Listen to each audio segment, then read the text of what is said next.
மா லஞ்ச் ரெடியா?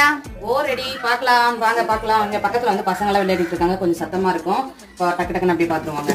இது வந்து பாத்தீங்கன்னா நார்மல் ரைஸ் என் பசங்களுக்காக செஞ்சிருக்கேன்.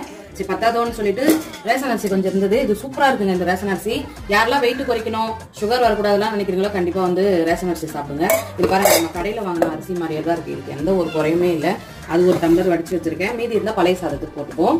அடுத்தது இங்க வந்து பாத்தீங்கன்னா அவரைக்காய் மட்டும் தான் இருந்தது வீட்டுல. அதனால அவரைக்காய் வந்து பொரியல் மாடல்லயே கொஞ்சம் கிரேவி மாதிரி பண்ணிட்டேன். அது போட்டு பிசைஞ்சு சாப்பிட்டுக்கலான்ட்டு. அதுக்கு அடுத்தது என் பொண்ணு வந்து இன்னைக்கு தக்காளி ஊறுகாய் ரெடி பண்ணியிருக்காங்க. இது வந்து பாத்தீங்கன்னா ஒரு மெத்தட்ல செய்யறது தக்காளி ஊறுகாய். அடுத்தது நம்ம வீட்டுல வந்து பால்ல வந்து உர போட்டு தயிர் இருக்கு. அவ்வளவுதாங்க. இன்னைக்கு வந்து பாத்தீங்கன்னா சுட சுட சோறு, அவரைக்காய் பொரி குழம்பு, அதுக்கு அடுத்தது பாத்தீங்கன்னா தக்காளி ஊறுகாய், அப்புறமா தயிர். வாங்க சாப்பிடலாம். இந்த வீடியோ பிடிச்சிருந்தா லைக் பண்ணுங்க, ஷேர் பண்ணுங்க, கமெண்ட் பண்ணுங்க. நம்ம சேனலுக்கு சப்ஸ்கிரைப் பண்ணி சப்போர்ட் பண்ணுங்க. Bye friends.